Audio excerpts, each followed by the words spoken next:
Today we begin. Please switch off your mics, children. I don't want any unnecessary detailing for this. Please switch off. That's good. Now you will be seeing okay, you are seeing my screen. These are the number of children who have joined in. Can you all see them? And I can visibly see that all mics are closed. Leave no sound.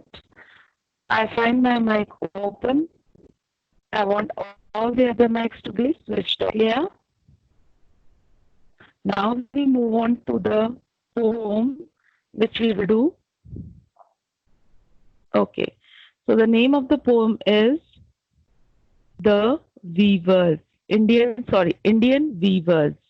Now, as I told you earlier, I would be liking each one of you to write down this poem and you will draw a lovely diagram. Maybe this one, this weaver weaving sitting in a hut, and this long cloth flowing on.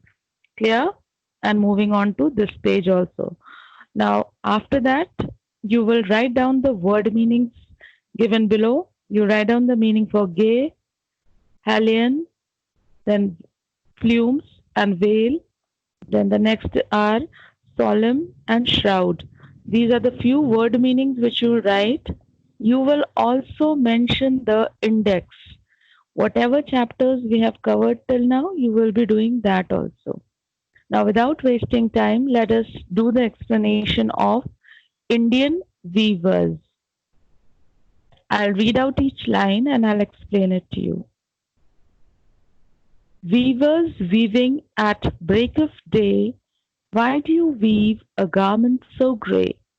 Now, here the poet Sarojini Naidu, who is also called the Nightingale of India, she is very inquisitively asking that, dear weavers, it is just the beginning of a day. A day has just broken. It is just an early sunrise. And you all are sitting on your weaving instrument and you're weaving. And what are they weaving? She's asking, why are you weaving a garment which is so gay? That means so bright, so very attractive. Why are you doing that? Blue as the wing of a Hallian wild. Now, here, Hallian is a kind of a bird which is found in India, and in Hindi it is called Neelkant. Okay, it's a kingfisher, variety of a kingfisher bird, and it is in Hindi known as Neelkant.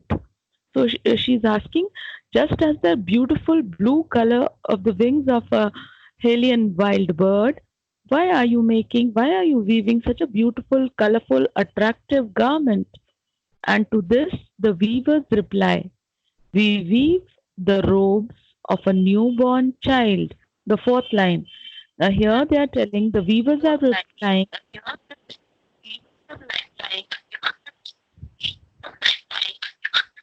switch off your mic.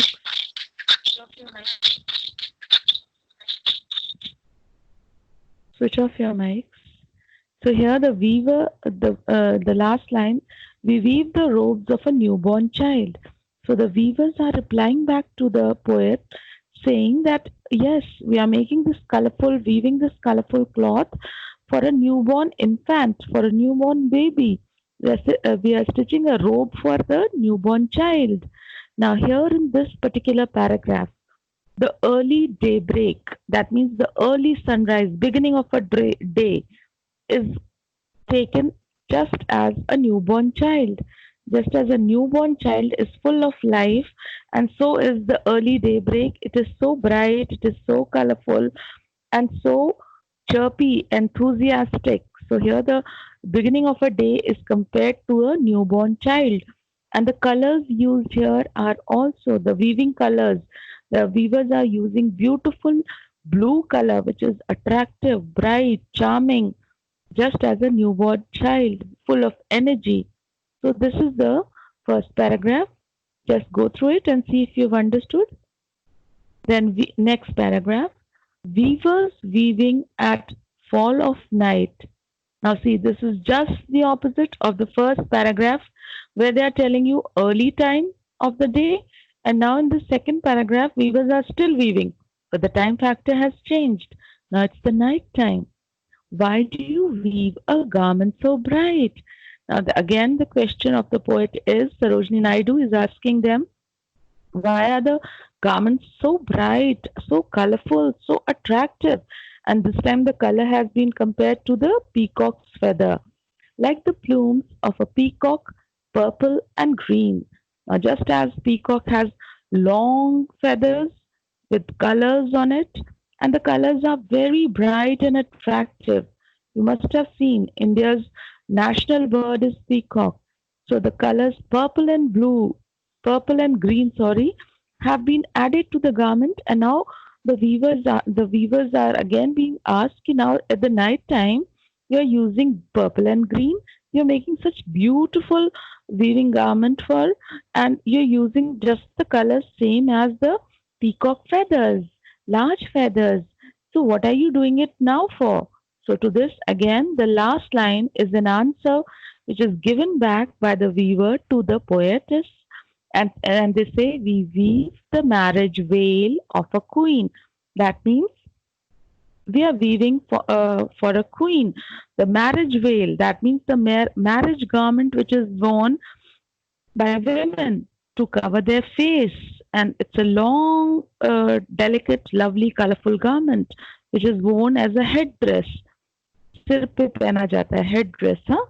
And so they answer back. Now this time it is for the queen. Now again, if you see the comparison, it is the night time, being dark all around, end of the day, still the poet is using the bright colors, and now they are talking of a mature woman, a queen, and the colors of the weaving cloth are still bright and beautiful, attractive enough, and very, very, compelling for the eyes. They are treat to the eyes that such beautiful colors have been used by the weaver. Now, these two paragraphs show you very correctly the condition and the people for whom the cloth has been woven. Now, come to the next paragraph. Here is the most important paragraph, and it needs your extra attention.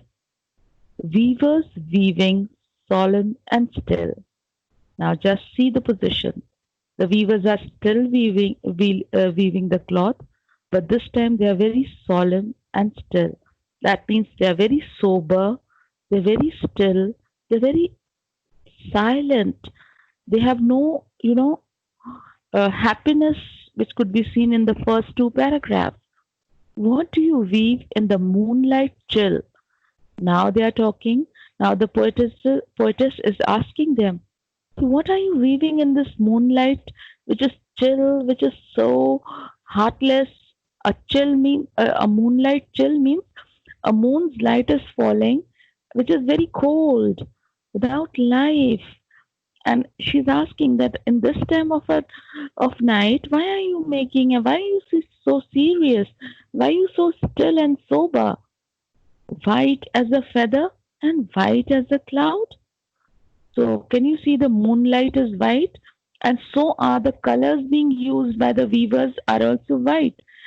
The feathers, white as feather and white as a cloud. Now here the simile is used. Simile means like when we say as white as a feather or as white as a cloud. So earlier the colors used were of lovely birds. Helion and peacock feathers were used, which were indicating attractive colors. And why now you're using just a simple white plain color? And you're doing it with utmost sobriety. You're not even enjoying, you're not even laughing, and you're not feeling happy. Is there some kind of a sadness all around? Now the weavers answer back. And they answer back again in a very sober tone. They say, the last line, we weave a dead man's funeral shroud. So now they are telling you, dear poetess, the color of this, which is white, is only because we are weaving a shroud. That means the upper cloth, which is with which a dead body is covered, is known as shroud. And since we are making this for a dead man's funeral, So we have to do it without any colors. We are using the white color. So now this paragraph very aptly shows. See, the moonlight chill has been compared with the feathers which are white and the clouds which are white. And why is this white highlighted? Just because they are weaving a shroud which is white in color. So with this we end this poem here, and I come back to you all, and I stop sharing the screen now. So here it is, and I've given you the whole explanation of the poem, and I would like you all to go through it. If you come across any problem, you can leave a message here, and I will